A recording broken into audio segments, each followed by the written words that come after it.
Hello guys, welcome back to my page. আমি নবনীতা এবং আমি চলে এসেছি আবারও একটা নতুন ভিডিও নিয়ে। আশা করি তোমরা সবাই ভালো আছো এবং আমিও খুব ভালো আছি। তো চলো আজকের ভিডিওটা স্টার্ট করা যাক। আজকে আমি তোমাদের সাথে ঘরোয়া পদ্ধতিতে চিকেন বিরিয়ানি রেসিপি শেয়ার করব। তার জন্য সকাল সকাল চলে গেছিলাম বাজারে এবং বাজার থেকে নিয়ে এসেছিলাম কিছুটা পরিমাণে চিকেন। তো চিকেনটা ধোয়ার সময় আমি কিছুটা পরিমাণে লেবুর রস প্রথমে মাখিয়ে নেব এবং তারপরে কিছুটা পরিমাণে লবণ মাখিয়ে নিয়ে মাংসটাকে কিছুক্ষণ রেখে তারপর ভালোভাবে ধুয়ে নেব।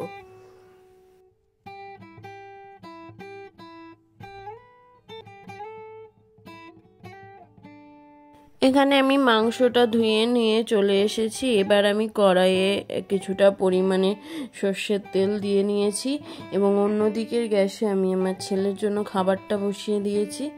তেলটা গরম হয়ে গেছে। এবার তাতে এই যে পেঁয়াজ কুচিয়ে রেখেছি, এই পেঁয়াজের হাফটা মতো পেঁয়াজ কুচি এখানে দিয়ে দেব। এই পেঁয়াজ কুচিটা ভেজে নিয়ে আমি তুলে রাখবো বেরেস্তার জন্য।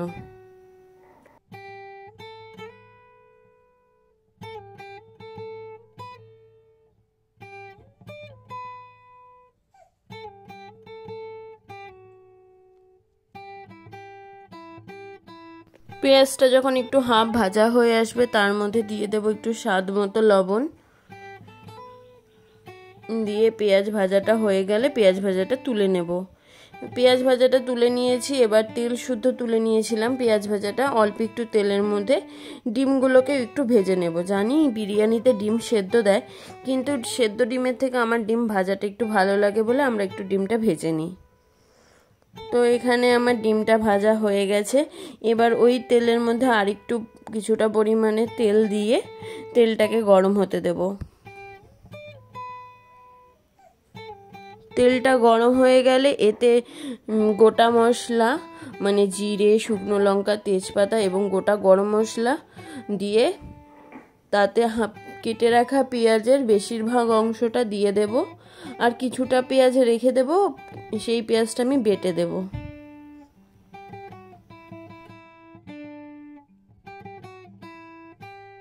এখানে আমার পেঁয়াজটা সব দেওয়া হয়ে গেছে। এবার পেঁয়াজটা ভাজা হতে হতে চলো পেঁয়াজ আর টমেটোটা বেটে নিই। এখানে আগেই আমি রসুন, আদা, লঙ্কা, জিরে বেটে রেখে দিয়েছিলাম আর এবার এই পেঁয়াজ আর টমেটোটা বেটে নেব।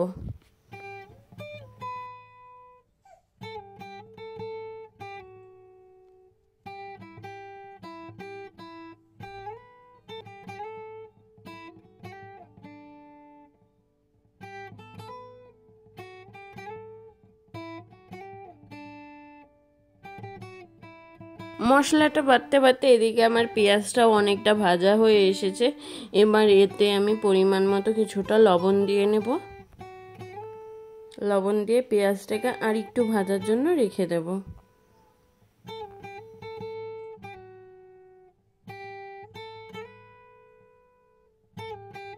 আর এইদিকে আমি পেঁয়াজ আর টমেটোটা বাটা নিয়ে চলে এসেছি। আর এই যে আদা রসুন বাটাটা ছিল তার মধ্যে ওপর দিয়ে কিছুটা গোলমরিচ গুঁড়ো দিয়ে দিয়েছি। তো এখানে আমার পেঁয়াজটা ভাজা হয়ে গেছে। এবার আমি এর ভিতরে সেই মশলাটা দিয়ে দেব। এই মশলাটা এবং সেই পেঁয়াজ টমেটো বাটা দুটো মশলাই দিয়ে ভালোভাবে মশলাটাকে একটু কষিয়ে নেব।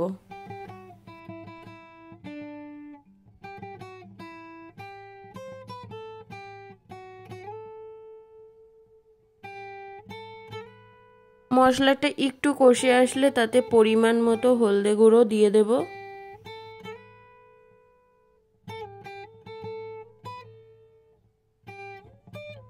হলুদ গুঁড়ো দিয়ে মশলাটাকে ভালোভাবে আবারও কষিয়ে নেব গ্যাস সিম করে। আর এতে একটু ওপর থেকে কাশ্মীরি লঙ্কার গুঁড়ো দিয়ে দেব রঙের জন্য।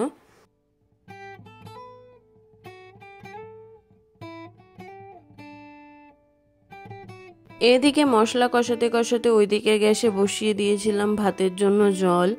তো জলে আমি ফার্স্টেই কিছুটা পরিমাণে রিফাইন তেল দিয়ে দেব আর একটু বিরিয়ানি মশলা গুঁড়ো মানে জায়ফল, জায়ত্রী, গোটা গরম মশলা, শাহামরিচ, গোলমরিচ এগুলোকে ড্রাই রোস্ট করে যে গুঁড়োটা বানিয়ে রাখা হয় সেই গুঁড়োটা একটুখানি দিয়ে দেব। এই গুঁড়োটা আপনারা বাজারেও কিনতে পাবেন এবং এই বিরিয়ানি মশলা বললে যে কোনো দোকানে আপনাদেরকে দিয়ে দেবে। তো সেটাকে আপনারা ড্রাই রোস্ট করে নিতে পারবেন। আর কিছুটা পরিমাণে গোটা গরম মশলা মানে এলাচ এবং দারচিনি আর একটুখানি লবণ দিয়ে দেব। আর একটা তেজপাতা দিয়ে জলটাকে ঢেকে দেব গরম হওয়ার জন্য। আর এদিকের গ্যাসে আমার মশলাটা কষে গেছে। এবার যে আমি চিকেনটা ধুয়ে রেখেছিলাম, চিকেনটা ধোয়ার পরেও আমি তাতে একটু লেবুর রস মাখিয়ে রেখেছিলাম। এবার সেই চিকেনটা এই মশলার মধ্যে দিয়ে দেব।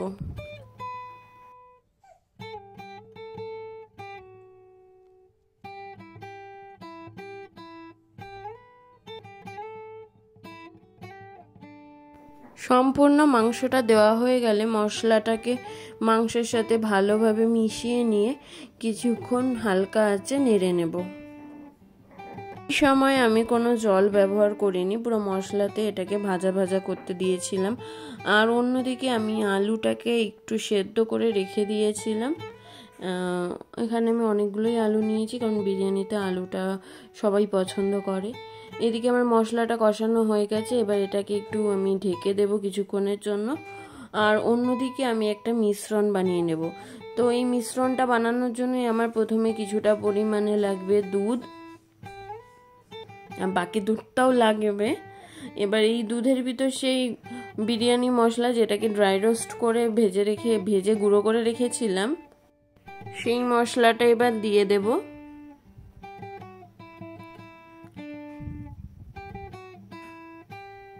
আমি 2 চামচ মতো বিরিয়ানি মশলা গুঁড়ো দিয়েছি। আর কিছুটা মিঠা আতর দিয়ে দেব।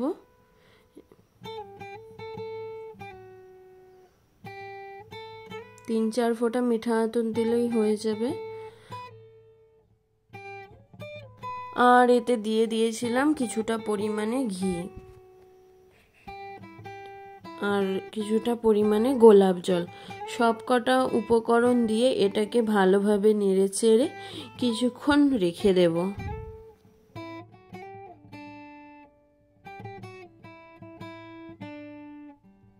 আর যেটুকু দুধ এক্সট্রা ছিল সেই দুধটা একটা কাপে নিয়ে তাতে কিছুটা পরিমাণে কেশর ভিজিয়ে রেখে দেব। এদিকে আমার ভাতের জল ফুটে গেছে। এবার আমি তাতে যে চালটা আমি ঘন্টাখানেক আগে ভিজিয়ে রেখেছিলাম, এবার সেই চালটা জল ঝরিয়ে দিয়ে দেব।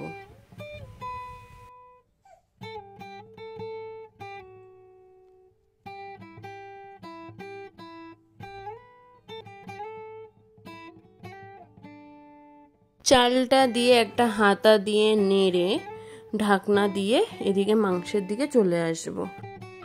এবার মাংসটাকে আমি একটু ভালোভাবে নেড়ে চেড়ে নেব।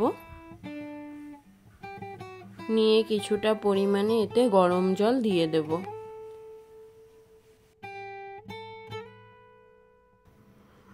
তো এদিকে যেহেতু আমার দুটো গ্যাসেই রান্না হচ্ছিল, তাই আমি গরম জলটা কিছুটা মাইক্রো ওভেনে করে নিয়েছিলাম। এবার আমি গরম জলটা মাংসের মধ্যে দিয়ে দেব। দিয়ে কিছুক্ষণ রেখে দেব 5 মিনিট মতো ফোটার জন্য। জলটা যখন ফুটে আসবে তারপর আমি তাতে সেই সেদ্ধ করে রাখা আলুগুলো দিয়ে দেব।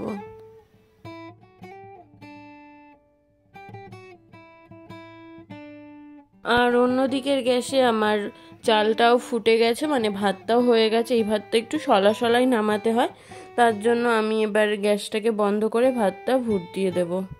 আর এদিকে আমার মাংসের ঝোলটাও ফুটে উঠেছে, তাই তাতে এবার আলুগুলো সব এক এক করে ছেড়ে দেব এবং মাংসটাকে আমি ঢেকে রাখবো। কিছুক্ষণ পর আমি ঢাকনা খুলে দেখছি, দেখুন কি সুন্দর রং চলে এসেছে আর একদম সব ফুটে উঠেছে। তো আমার মাংসটা প্রায় হয়েই এসেছে। আর এদিকে দেখুন আমার ভাতটা একটু সলাই নামিয়েছি। দেখুন মানে 80% ভাতটাকে হতে দিতে হবে, পুরো হলে পরে ভাতটা নরম হয়ে যাবে।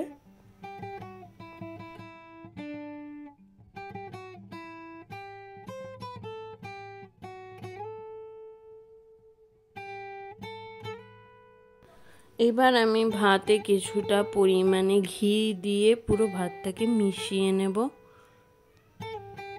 এভাবে ঘি মিশিয়ে দিলে প্রত্যেকটা ভাত খুব ঝুরঝুরে হবে এবং প্রত্যেকটা ভাতে ঘি লেগে থাকবে।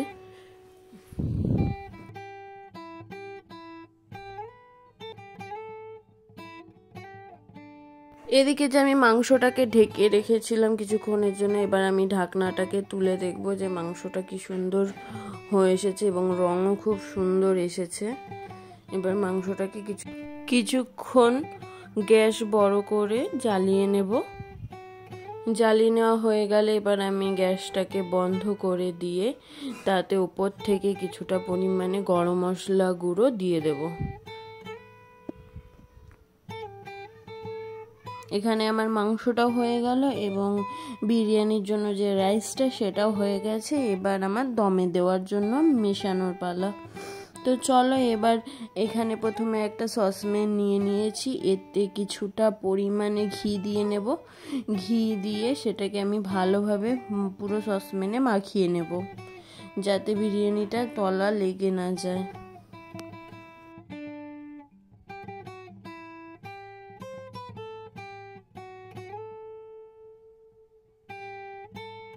এখানে ঘিটা মাখানো হয়ে গেলে যে বেরেস্তাটা ভেজে রেখেছিলাম সেই বেরেস্তা ভাজার কিছুটা এই নিচে দিয়ে দেব আর কিছুটা পরিমাণ রেখে দেব বিরিয়ানির ওপরে দেওয়ার জন্য। তো বেরেস্তা ভাজাটা দেওয়া হয়ে গেছে। এবার যে দুধের মিশ্রণটা বানিয়েছিলাম সেই মিশ্রণটা দিয়ে দেব কিছুটা পরিমাণে।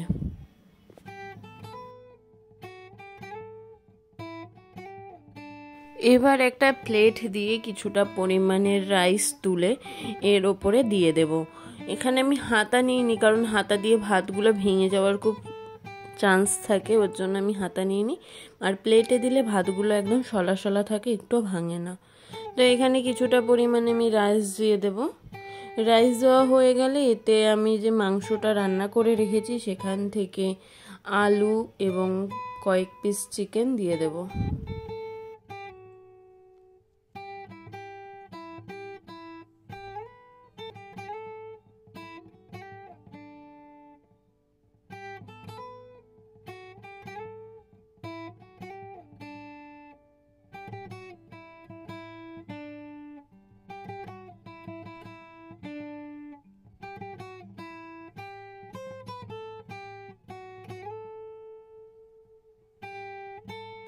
চিকেনগুলো দেওয়া হয়ে গেলে আবার এতে কিছুটা পরিমাণে রাইস দিয়ে দেব। কিছুটা পরিমাণে রাইস সব দিক থেকে দেওয়া হয়ে গেলে মানে পুরো মাংসগুলোকে ঢেকে দিতে হবে। হয়ে গেলে তাতে আমি এবার যেই বেরেস্তাটা ভেজেছিলাম, বেরেস্তাটা তেল শুদ্ধ তুলেছিলাম বলেছিলাম, সেই তেলটা কিছুটা দিয়ে দেব আর সেই মশলার মিশ্রণটাও দিয়ে দেব, মানে দুধের মিশ্রণটা সেটাও দিয়ে দেব। দিয়ে আবার রান্না করে রাখা চিকেন এবং আলুগুলোকে তুলে দেব। আমি গ্রেভিটা দেব না, মানে খালি চিকেন এবং আলু এগুলোকে তুলে দিতে হবে।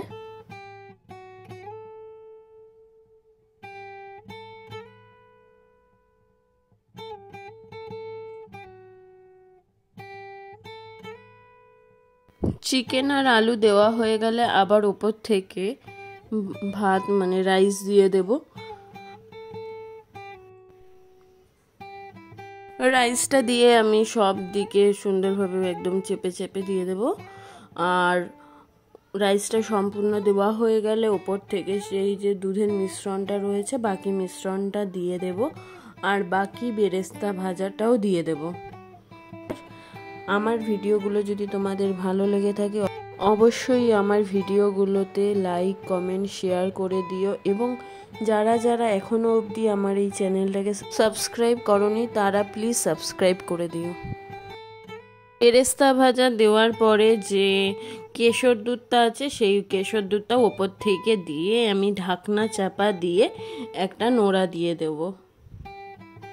আটা মাখা আমি দিইনি কারণ আমার কাছে আটা মাখা ছিল না, আবার মাখবো দেরি হয়ে যাবে তাই আর দিইনি।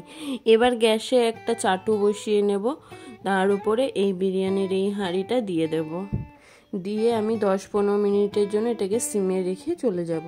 আমি 10-15 মিনিট পর চলে এসেছি। দেখো এবার আমি বিরিয়ানির এটাকে খুলবো। দেখো কি সুন্দর দেখতে হয়ে গেছে এটা, আর এটা মানে গন্ধটাও খুব সুন্দর বেরিয়েছিল। তো এইভাবে সহজ পদ্ধতিতে তোমরাও ঘরে বিরিয়ানি বানিয়ে নিতে পারবে একদম কোনো ঝামেলা ছাড়াই। এবার এতে আমি ওপর থেকে কিছুটা পরিমাণে ঘি দিয়ে দেব। ঘি দিয়ে এটাকে ভালোভাবে একটু কিছুক্ষণ রেখে তারপরে আমি দেখো মানে একটা থালায় আর কি বেড়ে নিচ্ছি। তো দেখতেই পাচ্ছ বিরিয়ানির চালগুলো প্রচণ্ড শলা শলা রয়েছে, চালগুলো ভাঙেনি এবং দেখতেও কতটা সুন্দর হয়েছে এবং জুসি হয়েছে, আর খেতেও খুব সুন্দর হয়েছিল। তো এই ছিল আজকের আমার ভিডিও। তো আমি আবার চলে আসবো নতুন একটা ভিডিও নিয়ে, ততক্ষণের জন্য টাটা।